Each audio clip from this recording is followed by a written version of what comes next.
नमस्ते। आज हमारे पास छात्रों के जीवन से जुड़े कुछ दिलचस्प स्रोत हैं। हाँ, और खासकर परीक्षा के उस तनाव भरे समय में संतुलन कैसे बनाए रखें इस पर। हाँ, नींव तो वहीं से पड़ती है। कई स्रोत इस बात पर बहुत जोर देते हैं कि नींद पूरी करना कितना अहम है। न सिर्फ शरीर को आराम देने के लिए बल्कि याददाश्त को पक्का करने और ध्यान लगाने के लिए भी। हाँ, ये बात बिल्कुल सही है। स्रोत यही बताते हैं कि जंक फूड से बचकर रहें, फल, मेवे, सलाद और सबसे अच्छा तो घर का बना संतुलित खाना। ये दिमाग को तेज रखता है। अच्छा, कुछ खास तरह के खाने की भी बात है क्या? हाँ, जैसे ओमेगा 3 फैटी एसिड्स अखरोट वगैरह में मिलते हैं। हाँ। और प्रोटीन भी दालें हैं, अंडे हैं। ये खास तौर पर याददाश्त और फोकस यानी एकाग्रता के लिए अच्छे माने जाते हैं। और पानी पीना वो भी जरूरी है। हाँ बिल्कुल, हाइड्रेटेड रहना बहुत जरूरी है।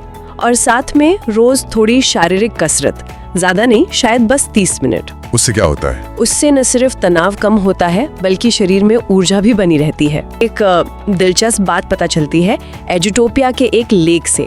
क्या? कि सिर्फ नोट्स को हाईलाइट करना या उन्हें बार बार पढ़ते रहना वो अक्सर धोखा दे सकता है। धोखा कैसे? उसे कहते हैं परिचितता का जाल, फेमिलियरिटी ट्रैप। मतलब हमें लगता है कि अरे ये तो याद है क्योंकि देखा हुआ लगता है, पर असल में वो ठीक से याद नहीं होता। अच्छा, ये तो गड़बड़ है। तो फिर क्या करें? इसके बजाय वो तकनीकें अपनानी चाहिए जिनका विज्ञान समर्थन करता है। जैसे एक है रिट्रीवल प्रैक्टिस, मतलब जो पढ़ा है उसे याद करने की कोशिश करना, खुद से सवाल पूछना या छोटा सा टेस्ट लेना। ओह, मतलब एक्टिव रिकॉल। हाँ बिल्कुल। और दूसरी है स्पेस्ड प्रैक्टिस। हाँ, यानी एक ही बार में सब कुछ रटने के बजाय थोड़े थोड़े समय के गैप पर रिवीजन करना। अच्छा, मतलब आज पढ़ा, फिर 2 दिन बाद, फिर हफ्ते बाद, ऐसे? हाँ, कुछ इस तरह। ये तरीके इसलिए काम करते हैं क्योंकि जब हम जानकारी को दिमाग से निकालते हैं और फिर दोबारा देखते हैं तो उसके कनेक्शन गहरे होते जाते हैं। सिर्फ बार बार पढ़ने से वो मजबूती नहीं आती? उतनी नहीं आती। ये तो कमाल की बात है। तो मतलब रोज थोड़ा थोड़ा रिवीजन करना परीक्षा से ठीक पहले रात भर जागकर रटने से ज्यादा फायदेमंद है। और यहीं पर शायद योजना बनाने का महत्व आता होगा, टाइम टेबल वगैरह। एक व्यवस्थित टाइम टेबल बनाना बहुत जरूरी है जिसमें हर विषय के लिए समय हो, रिवीजन के लिए हो और हाँ, ब्रेक के लिए भी हो। ब्रेक्स भी जरूरी हैं। बहुत जरूरी है। साफ लिखावट होनी चाहिए। हाँ, वो तो है। जवाब को व्यवस्थित तरीके से लिखना, हेडिंग्स का इस्तेमाल करना, बुलेट पॉइंट्स बनाना, ताकि परीक्षक को पढ़ने में आसानी हो। बिल्कुल। और अगर कोई गलती हो जाए तो उसे बस सफाई से काट देना, गंदा नहीं करना। और मुख्य बातों को अंडरलाइन भी कर सकते हैं, इससे ध्यान जाता है उन पर।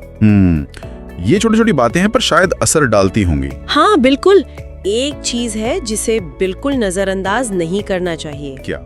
वो है मानसिक स्वास्थ्य, मेंटल हेल्थ। तो इसे संभाला कैसे जाए? कई तरीके हैं, जैसे माइंडफुलनेस की प्रैक्टिस, गहरी सांस लेना, कुछ देर ध्यान लगाना। अच्छा।